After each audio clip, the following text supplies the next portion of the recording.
before I ask for a question from you, you're also, an ex-athlete. You had Tommy John surgery. You played in college. Um, and one of the questions I have online as well that I'm going to ask you is, what is the best lesson that you learned from playing sports? Because you've obviously applied a lot of the lessons that you may have learned from sports into building such an extraordinary business as an entrepreneur. And I know there's a lot of people out there that are, frustrated or athletes, that lived up to maybe their potential or close to their potential, but they, your skills and your knowledge in sports are your basement.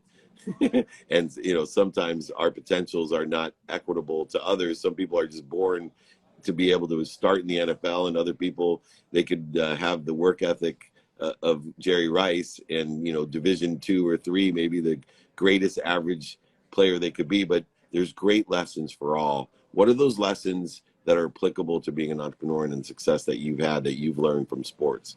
Gosh, there's so many. I mean, I started out, if you ever saw a first grade picture of me, I was a chunky little kid. And at some point shortly after that, I decided I wanted to play baseball and take it seriously. And I had a couple of heroes growing up. One was Joey Votto, and the other one was Tom Brady, even though he wasn't in the same sport.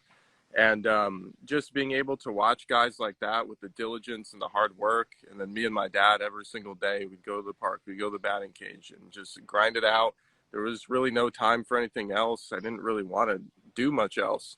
And I made it to Division II college baseball, even though I had Tommy John surgery in high school. And it just kind of teaches you to put your head down and focus, and good things will happen, even if you can't see them right now. And in entrepreneurship, it's the same thing. But the thing I always tell people is, like, if I'm on the mound and I give up a double in the gap and I've got a guy on second, it's a tie game and we're in the ninth inning, what am I going to do? It's like, okay, I only have maybe 10, 15, 20 seconds until I have to throw the next pitch and figure out everything going on around me. But in business, if something goes wrong, I have like a day. And that seems like an eternity to me. So I think that's the biggest thing that's helped me in sports into business. No doubt. And I call it the enjoyment of the consistent, everyday, persistent, without quit pursuit of our potential. And I tell people all the time that being an average Division III football player myself is probably the closest I've come to my potential. And if I can apply that enjoyment of the consistent, persistent pursuit of my potential to things that I have greater energetic and genetic inheritance, a greater skill set for, a greater knowledge of, and apply the desire that I had, oh my gosh, it's going to be incredible what we can do.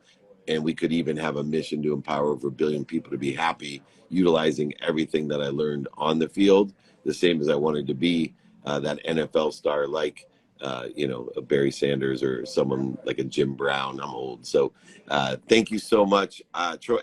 Look forward to it. Look, if you want more people engaged in your occupation, if you want to make more money, help more people, and have more fun, you got to utilize the email paramedic himself. Check out Higher Open Rate. I'm promising you, it's just like your employees. Let's focus in on getting people engaged, the people that we actually have. Let's utilize the data we actually have instead of worrying about getting new data. Let's make sure we're maximizing what we have in order to effectuate all of the desires that we do have to help people make more money and have more fun. Thanks, Troy. I'll talk to you soon. Thank you, David. Appreciate it. You got it. Appreciate you.